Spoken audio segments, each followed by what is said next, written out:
ব্যাস। Hello everyone, আবারও একটা নতুন ভিডিও নিয়ে চলে এসেছি আমি প্রতিভা। আজকে আমার সাথে ছিল আমার বোন। 4:45 বাজে, ব্রাইড তখনও আসেনি। আর বাইরের দিকে দেখো কেমন মেঘ করেছে আর ঝড় উঠেছে। 1.5 ঘন্টা পর বসেছে। বলো কেমন সাজবে? তুই এরকম সাজাবে একদম তোমার উপর, কিন্তু একদম নর্মাল রাখবে, নিউড রাখবে, ব্যাস ব্যাস। তো অবশেষে ব্রাইড 1.5 ঘন্টা পর তো আসলো, বাট তারপরে দেখলে কি হলো, কারেন্ট চলে গেছে।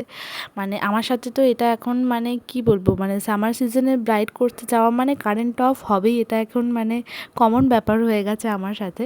তো যাই হোক, কিছুক্ষণের মধ্যে আবার চলে এসেছে, আমি কাজ শুরু করে দিয়েছি। তো প্রায় কাজ হয়ে গেছে, শেষের দিকে কলকাটা চলছে। আর এই ব্রাইডের কোনো ডিমান্ড ছিল না, তো মোটামুটি হালকার ওপর হবে, খুব বেশি হেভি হবে না, সেরকমই ছিল। কারণ আগে এক জায়গায় সেজে খুবই খারাপ এক্সপিরিয়েন্স ছিল, তাই একটু নার্ভাসও ছিল।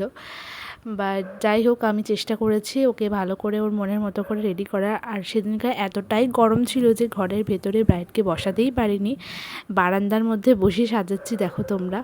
তো ফাইনালি হেয়ার স্টাইলও ডান হয়ে গেছে, এবার জুয়েলারি পরানো অ্যান্ড বাকি যা সমস্ত কিছু ফিনিশিং সেগুলো করে দিচ্ছিলাম।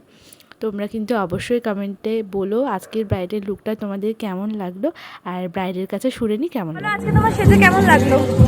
সুন্দর লেগেছে। আমি প্রতিবার উপরেই ছেড়ে দিয়েছিলাম যে তুমি যেমন করবে তেমন সাজবো। খুব সুন্দর লেগেছে, আমার বাড়ির সবার খুব পছন্দ, সত্যি খুব সুন্দর লেগেছে। Thank you so much. তো তোমরাও এবার জানাও তোমাদের কেমন লাগলো লুকটা। চলো দেখা হচ্ছে আবার নেক্সট কোনো ব্রাইডের ভিডিও নিয়ে। টাটা।